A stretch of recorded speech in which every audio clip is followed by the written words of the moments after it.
Lá vai. Respira fundo aí. No que você crê? Você crê? Eu não sei quem foi, eu acho que foi Carla, que falou outro dia aqui, que um dia ela parou para prestar atenção, para pensar no que ela estava pensando. Esse tipo de coisa me chama a atenção. Engraçado que esses dias eu fui assaltado por um pensamento dizendo assim: você realmente crê? Você realmente crê? Então eu parei para meditar nessas coisas. Comecei a considerar o que diz a palavra a respeito disso. Comecei a tentar me localizar dentro da palavra a respeito dessas coisas. Engraçado que o nosso pastor, ele está lendo ao longo desses dias livros do irmão Reagan e livros do T.L. Osborne. E são dois homens que em determinado momento das suas vidas ministeriais, eles passaram a ser lineares naquilo que eles criam. Sabe o que é alguém linear? É alguém que anda o tempo todo em um nível, em uma linha, naquilo que eles estão crendo. E tudo bem, você pode até não gostar do T.L. Osborne, da sua didática, você pode até não gostar do irmão Reagan, mas uma coisa que eu e você não podemos negar é que naquilo que eles se propuseram a fazer, eles foram muito bem sucedidos. Você pode não concordar com o jeito do T.L. Osborne, você pode até não gostar do irmão Reagan, mas uma coisa é inegável: o ministério deles sobrevive até hoje. Mesmo após a morte deles, o ministério deles ecoa e me alcançou e tem alcançado a você também, desses dois homens. Agora eu vou voltar a fazer a mesma pergunta mais uma vez. No que você crê? No que você crê? Você crê? Primeira coisa que a gente precisa tentar entender é o que é crer. Segundo o dicionário de Strong, no Velho Testamento, que foi escrito em hebraico, a palavra para crer é amã, que é uma raiz primitiva. Entende? Amã, ela significa que é ser fiel, crer é ser ou estar firmado, certificado, crer é ser duradouro, seguro, confiável, permanecer firme, ter certeza, é acreditar, confiar, crer. Segundo o dicionário de Strong, essas são palavras que definem o verbete crer no Velho Testamento. Engraçado como que esses pensamentos, eles meio que se alinham. Se você parar para prestar atenção, esses pensamentos, eles meio que se alinham. Veja que crer, essa palavra crer, está aqui no livro de Isaías capítulo 53 que você abriu. Você abriu? 53. Essa palavra amã, ela está aqui no versículo 1 de Isaías 53. Quem creu? Talvez na sua versão tenha escrito assim: quem deu crédito?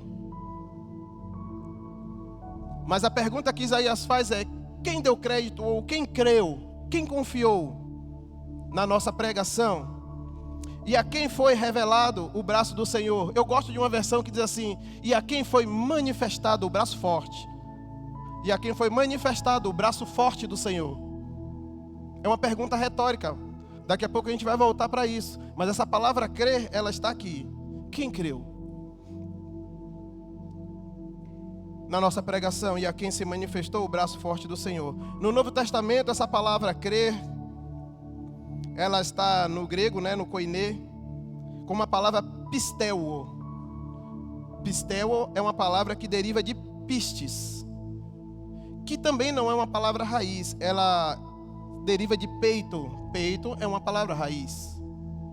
Então, pistes é uma palavra que saiu de de peito, e piteo saiu de pistes. Agora, é engraçado que a raiz dessa palavra, ela significa persuadir. É induzir alguém a crer pelas palavras. Também significa ter fé. Então, a persuasão, no ponto de vista bíblico, é fé. Amém? Porque a fé, ela persuade. E essa palavra pisteu significa estar persuadido a acreditar que aquilo é verdade. Crer é estar persuadido a acreditar que aquilo é verdade. É depositar confiança. Crer é depositar confiança. E mais, a Bíblia diz que a fé vem pelo ouvir, e o ouvir a pregação, e a pregação pelas palavras de Cristo. Então alguém fala e você é persuadido a crer, porque fé começa a ser gerada dentro de você, então você acaba crendo. Mas crer é uma escolha. Isaías 53 começa perguntando: quem creu? Quem creu? Crer é uma escolha. Em Marcos capítulo 11, versículo 23 e 24, é um texto onde essa palavra pistel é um dos textos, tem muitos textos.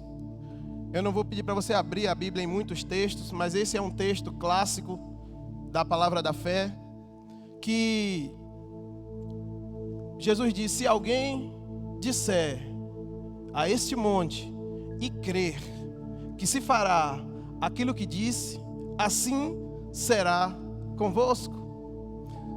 Se alguém crer, o que é crer? Segundo a Bíblia que nós acabamos de ver, segundo o dicionário de Strong, crer é estar persuadido a acreditar que aquilo é verdade. Aí eu vou lhe perguntar, e eu vou fazer essa pergunta mais algumas vezes ao longo desse bate-papo aqui. No que você crê? Você realmente crê? Eu vou ler para vocês um trecho do livro do irmão Osborne. Eu vou ler para você um trecho do livro Curar Enfermos e Expulsar Demônios. Esse texto, se você tiver o livro, ou se você não tiver, eu recomendo que você compre, é um livro poderoso. Está no capítulo 12 desse livro, esse texto. O irmão Osborne diz assim: o benefício da cura para todos os enfermos têm sido esquecidos. Os benefícios da cura para todos os enfermos têm sido esquecidos pela pregação e pelos ensinos tradicionais daqueles que nos trouxeram ideias e opiniões de homens, em vez da verdade que liberta os homens. Toda promessa de Deus na sua palavra é uma revelação direta para nós daquilo que Ele anela fazer por nós.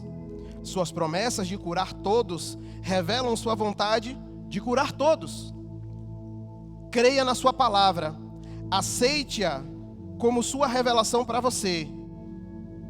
Haja de acordo com ela e a cura será sua. Sabe, queridos, isso é um princípio que você aplica. Irmão Osborne, o ministério dele era um ministério evangelístico, e cura, milagres, sinais, maravilhas era uma coisa muito presente no ministério do irmão Osborne. Mas você sabe que esse princípio você pode aplicar a tudo. Crer e confiar que se fará exatamente aquilo que diz. É o que diz Marcos capítulo 11, versículo 23. Primeiro, você creu. Depois você tem uma ação correspondente àquilo que você creu. Porque como pode então, Geazi, o camarada está doente, aí ele é curado e ele permanece na cama? Ele não teve uma ação correspondente àquilo que ele crê que aconteceu com ele. Como é que o camarada está desempregado há um tempo, então ele crê que portas se abriram para ele, no momento que ele orou e ele clamou ao Senhor, mas ele continua acabrunhado, cabeça baixa, ombros caídos, feição, porque ele está desempregado. Mas a fé, ela tem uma ação correspondente àquilo que está crendo. Então, se você creu, como diz as Escrituras, você se alegra por aquilo que você está crendo, antes daquilo que você está crendo, você ter recebido, E porque você se alegrou e se comportou como alguém que já recebeu aquilo, você tem aquilo. Agora eu preciso te dizer algo. Que entre a plantação e a colheita existe um processo chamado crescimento. E você não pode interromper o processo. Engraçado que nesses dias a minha filha menor, Isabela, recebeu um potinho da escola cheio de sementinhas, que é para ela plantar e regar e cuidar. Aí, David, a sementinha começou a brotar. Não, desculpa, passou alguns dias a semente lá no potinho, nada aconteceu. Alguns dias elas agoniadas começaram a futucar para ver o que estava acontecendo com a semente. Por que essa semente não nasce? Será que elas ainda estão aqui? Será que elas morreram? Morreram. Porque a Bíblia diz que se a semente não morrer, ela não pode germinar, brotar e dar fruto. Então primeiro a semente ela tem que deixar de ser semente, ela tem que morrer para depois ela frutificar. É assim que a Bíblia diz. Eu disse, não mexa não, você vai interromper o processo. Deixa a plantinha quieta. Aí as plantinhas começaram a brotar. Pense na alegria. Porque elas começaram a ver um negocinho verdinho brotando lá, apontando lá. Pense na alegria, todo dia. Todo dia. Ela já molhou, já regou. E elas vão regando. Sabe, queridos, que mesmo em fé, a semente que você plantou em fé, ela precisa ser regada. Com orações, súplicas, ações de graça. Dizendo, Pai, muito obrigado porque é meu. Pai, muito obrigado porque é meu. Eu tive um professor, Danilo vai lembrar, que ele disse que ele orou 5 anos por um carro. E toda vez que passava um carro daquele que ele queria, Deus, ele dizia assim, é meu. É meu, não esse, porque esse já tem dono, mas é meu. É 5 anos. Até que depois de 5 anos, ele orando e crendo por aquilo, ele recebeu. Amém, queridos? Só que muitas vezes as pessoas elas são tão imediatistas que elas não querem esperar a semente dar o fruto no tempo certo. Sabia que cada semente dá o seu fruto no tempo certo? Tipo, você planta coentro, o coentro dá ponto de colheita com 60 dias. Mas jabuticaba parece que é 20 anos. Hein? E aí? Você está disposto a esperar como Abraão 70 anos o cumprimento da promessa, 75 anos o cumprimento da promessa? Fortalecendo-se, dando glória a Deus? Hein? Por onde quer que você ande, por onde quer que você vá. Amém? Glória a Deus. Deus é bom. Aleluia. Você está aberto aí em Isaías 53? Vamos ler. Lemos o versículo 1, vamos ler o versículo 4. Certamente, diga certamente. Certamente, Ele tomou sobre si as nossas enfermidades e as nossas dores levou sobre si. E nós o reputávamos por aflito, ferido de Deus e oprimido. Versículo 5. Mas Ele foi transpassado pelas nossas transgressões e moído pelas nossas iniquidades. O castigo que nos traz a paz estava sobre Ele. E pelas suas pisaduras nós fomos sarados. Queridos, nós não podemos duvidar, nem 1 milímetro que seja, do que foi dito pelo profeta Isaías. Imagine a coisa, eu penso que Isaías ele era um cara diferenciado, que ele conseguiu acessar lugares muito à frente do seu tempo, porque esse texto para mim no início ele era um enigma, porque Isaías diz, já aconteceu, ele já levou, mas Jesus nem sequer tinha nascido, o Messias nem sequer tinha vindo ao mundo ainda, a sua obra redentora na cruz não tinha sido completa, mas ele quando ele olha, ele vê e ele diz, já aconteceu, 700 anos antes. Ele olha e diz, já aconteceu. Aleluia. Aleluia. Ele diz, ele já levou. E ele diz, certamente.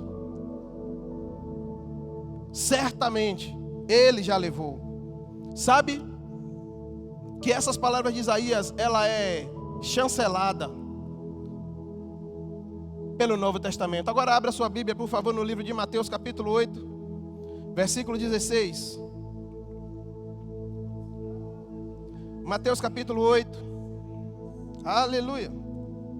Depois a gente vai voltar. Depois a gente vai voltar para Isaías de novo, tá bom? Isaías capítulo 8, a partir do versículo 16. Isaías não, desculpa. Mateus 8, Vamos ler 16 e 17. Você abriu e diz amém?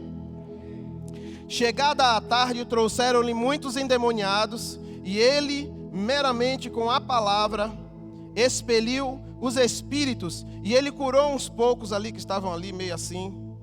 Está escrito assim na sua Bíblia? Está escrito como? Ele curou todos os que estavam doentes, para que se cumprisse o que fora dito por intermédio do profeta, que diz o quê? Ele mesmo tomou as nossas enfermidades e ele carregou com as nossas doenças. É assim que está escrito? Ele mesmo. Ele mesmo. E ele diz, e o texto diz que aquilo que estava acontecendo ali foi para que se cumprisse o que estava escrito pelo profeta Isaías.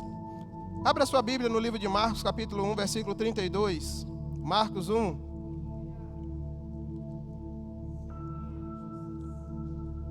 Marcos 1, 32. Quem abriu diz amém. À tarde, ao cair do sol, trouxeram a Jesus, quantos? Todos. Os enfermos e endemoniados. Quem daquela cidade estava reunido ali? Todos. Pense aí. Todos estavam reunidos à porta, toda a cidade. E ele curou muitos doentes, de toda sorte de enfermidades. Também expeliu muitos demônios, não lhe permitindo que falhasse, porque sabiam quem ele era. Bem, Jesus curou todos, de todas as sortes de enfermidades. Então aquele negócio de dizer que Jesus cura isso, mas não cura aquilo, isso é história, isso é conversa. Porque do mesmo jeito que ele cura uma enxaqueca, uma simples dor de cabeça, um revertério que deu por dentro, um piriri, ele cura câncer, ele cura lúpus, ele cura AIDS, ele cura ebola, ele cura Covid-19. Amém? Agora eu pergunto para você, do ponto de vista divino, do ponto de vista de Deus, qual seria mais difícil? Qual seria mais complicado do ponto de vista divino? Curar uma enxaqueca ou um câncer? Ou tanto faz? Isso é relevante. Porque para Deus não há impossível. Mas nesse mundo aqui, nessa terra, Deus opera através da minha e da sua vida para curar os enfermos, independente da enfermidade, independente da gravidade ou do grau da lesão, do seja lá do que for que esteja acometindo o corpo de alguém. Então eu preciso dizer para você que Deus, Ele não somente cura, mas Ele quer curar a todos. E Ele não somente quer curar a todos e cura a todos, como de toda sorte de enfermidade, seja ela qual for. Seja ela qual for. Não existe para Deus enfermidade mais ou menos difícil para ser curada. Agora eu estou falando aqui porque o irmão Osborne, o ministério dele é um ministério muito mais centrado em curas e libertações, porque ele é um evangelista. Mas esse princípio se aplica a tudo. Ou você acha que para Deus te abençoar com 5 centavos ou com 1 milhão tem pesos diferentes para Deus? Ou você acha que para Deus tirar você do aluguel e colocar você em uma casa tem algum tipo de dificuldade? Deus te dá uma bicicleta ou te dá uma BMW, tem algum tipo de dificuldade? Não tem. Esse princípio ele se aplica a tudo. Amém? Mas o que vai diferenciar quem recebe e quem não recebe? O quanto crê. O quanto essa pessoa crê. A gente vai andar mais um pouquinho e você vai entender um pouco mais sobre isso. Abra aí a sua Bíblia no livro de Lucas, capítulo 4, por favor. Lucas, capítulo 4. Versículo 40. É o mesmo texto, eu só queria que você visse. É o mesmo texto não, mas é o mesmo episódio. Mas eu queria que você visse de pontos de vistas diferentes.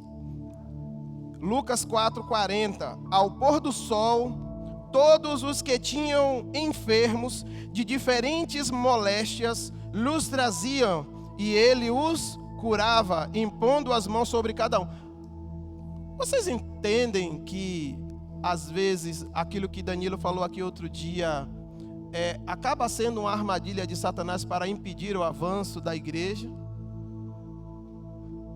Daqui a pouco a gente fala mais sobre isso. Você está vendo aqui que no versículo 40 diz que Jesus ele curava como? Impondo as mãos. Impondo as mãos sobre cada um. Também de muitos saíam demônios, gritando, dizendo: Tu és o Filho de Deus. Ele, porém, os repreendia para que não falasse, pois sabiam ser ele o Cristo. Então vamos voltar para Isaías 53. Porque segundo Isaías 53, versículo 4, que nós lemos, volte lá para Isaías, por favor. Isaías 53, versículo 4, segundo ele, algo já foi feito por Jesus para nós, no tocante à cura das enfermidades. Algo já foi feito. Segundo Isaías, versículo 4, já aconteceu. Ele diz, certamente ele já tomou, certamente ele já levou. Então, se ele já tomou e ele já levou, não há necessidade de nós carregarmos novamente uma coisa que ele já levou.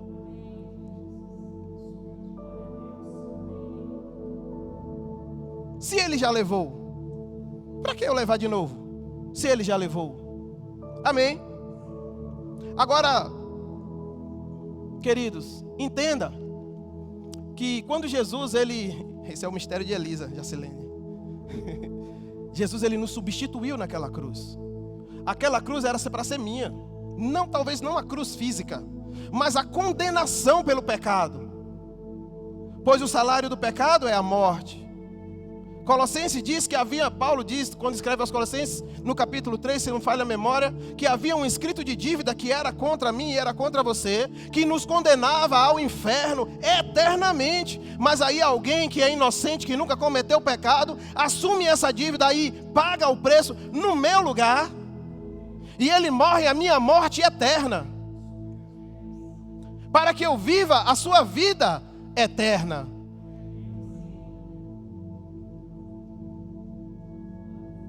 Amém?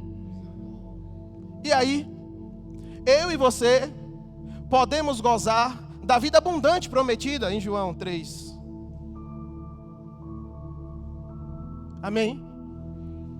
Mas entenda que tudo isso é para aqueles que creem e o recebem, porque a todos quantos receberam, deu-lhes o poder de serem feitos filhos de Deus, participantes dessa aliança. Agora no versículo 10 de Isaías 53, você pode ler comigo? Todavia,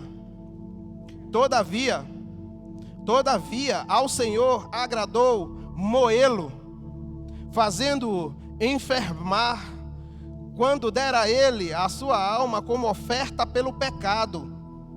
Verá a sua posteridade e prolongará os seus dias, e a vontade do Senhor prosperará nas suas mãos. Todavia agradou ao Senhor moê-lo pela minha e pela sua vida. Todavia agradou ao Senhor moê-lo pelos meus e pelos seus pecados. Todavia agradou ao Senhor moê-lo pelas minhas e pelas suas enfermidades. O que eu quero dizer para você é que alguém já viveu tudo aquilo que nós não precisamos mais viver. É isso que eu quero dizer para você. Agradou a Deus que ele passasse por isso. E Jesus disse no livro de Hebreus, capítulo 10, versículo 9: estou aqui, ó Deus, para fazer a tua vontade.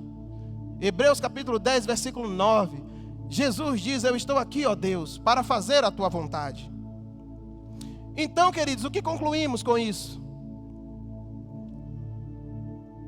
Podemos ou não seguramente concluir que a cura de todas as enfermidades é a vontade expressa de Deus para a minha e para a sua vida? É ou não a vontade de Deus que todos os homens sejam curados de todas as enfermidades?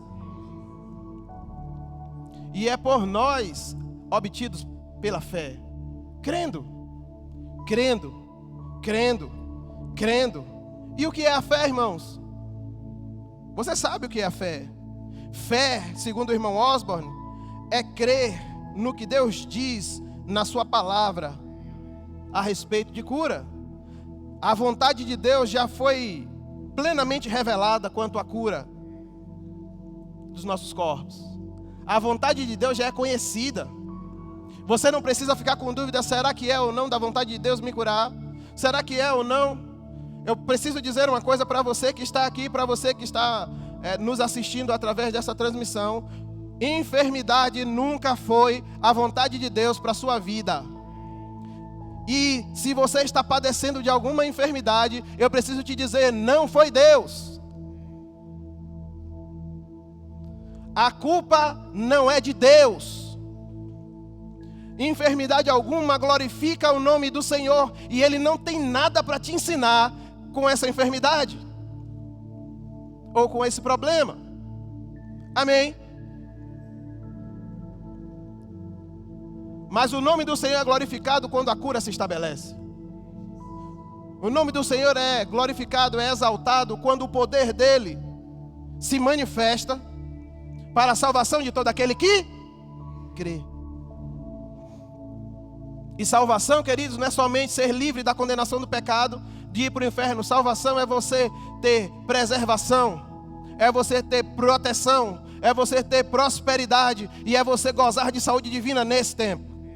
Se quiserdes e me ouvirdes, comereis o melhor dessa terra. Quando? Hoje. Hoje. Aleluia, hoje. Hoje, queridos, hoje. Amém.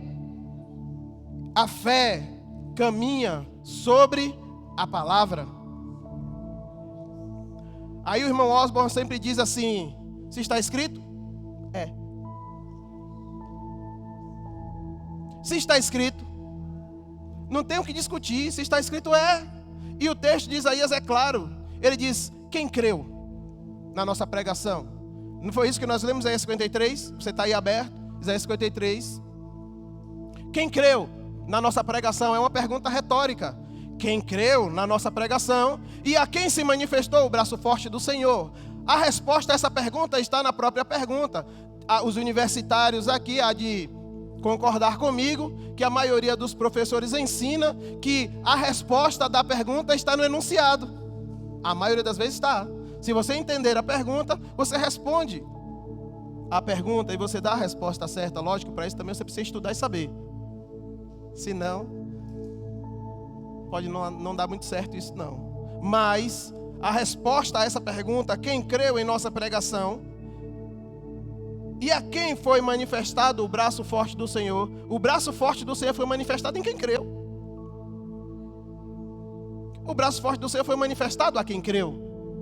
Foi revelado a quem creu. Quem escolheu dar crédito. E o que é crer, queridos? É ter confiança, é depositar plena confiança.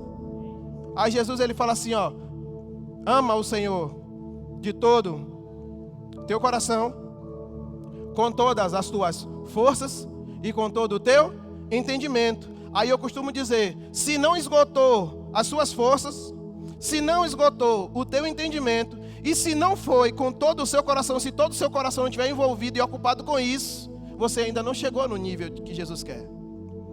Se você ainda não está completamente exaurido de todas as suas forças, buscando esse entendimento, e o seu coração ainda está ocupado com distrações e outras coisas, ainda está dividido na mente, como diz uma música aí, não sei se vou ou se fico. Sinto muito dizer para você que os mornos ficarão de fora.